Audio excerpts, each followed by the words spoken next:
Tomorrow on Oahu that will bring more ease to indoor and outdoor events. Dallas Ontiveros joins us live from the Hawaii Theater with more on a look inside. Hey, Dallas. Good morning, Christine and Kelly. Yes, one of the guidelines is for indoor entertainment venues like the Hawaii Theater Center, where they could operate up to 50% or have up to 500 people fully vaccinated. And still hanging out with us on Take Two is Gregory Dunn, who's a president and CEO. Good morning, Gregory. Morning. How are you? I'm doing good. Well, just learning a lot over here because even though this guideline goes into effect, it's not like Hawaii Theater is going to reopen tomorrow or even this weekend. That's the hard part for us, is the public perception is that we could flip the switch and reopen, but we would have to bring in an additional 50 staff just to man the theater to even welcome 500 guests into the theater. So it's a real challenge for us to consider reopening at this time. And when you all reopen, this is just an example on how the seating format will be like. You can see that each row is skipped over, and there's also spacing in between two, depending on how many tickets are sold and when you guys sell them as well.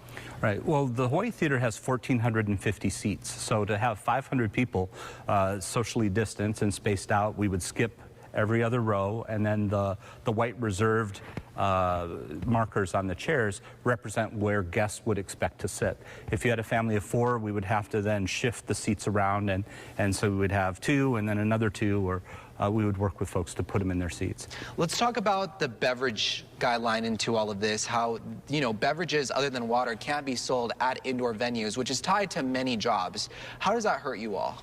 Well, it hurts us quite a bit because most of the revenue that we see that's additional revenue on top of ticket sales comes from food and beverage, including the alcohol sales at the theater and any of the food at the concessions. So not being able to sell food and beverage could hit us as much as $5,000 to $10,000 per show that we would lose, and that would then not enable us to bring back the bartenders and the food service workers that we would like to have in-house as well. And that brings up an inconsistency because bars and restaurants can serve alcohol and food and even properly distance as well. So it could be a little confusing here. Now, last question.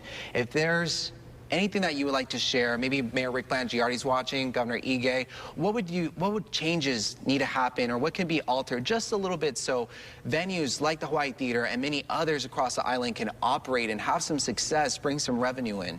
Well, we have great examples from the mainland that we can rely on, and we also tested at the Hawaii Theater with the Nahoku Hano Hano Awards, where we required testing of 100% of the people that came into the theater as the performers. So if our government officials would look a little bit further afield and say perhaps they could assist us with funding to do testing at the door so that every person that came into the venue was tested prior to getting on, we could safely hold an event with 1,200, 1,400 people in the venue, and it would allow us to reopen in a way that was financially sustainable. Gregory Dunn, we appreciate your perspective and your view and also allowing us inside, and we can't wait until the Hawaii Theater reopens again. Thank you, Dallas. And if you want some more details about the guidelines that go into effect starting tomorrow, head over to our website at KHON2.com. You can get all the information you need there. Reporting here at the Hawaii Theater Center, Dallas Ontiveros, KHON2 News, working for Hawaii.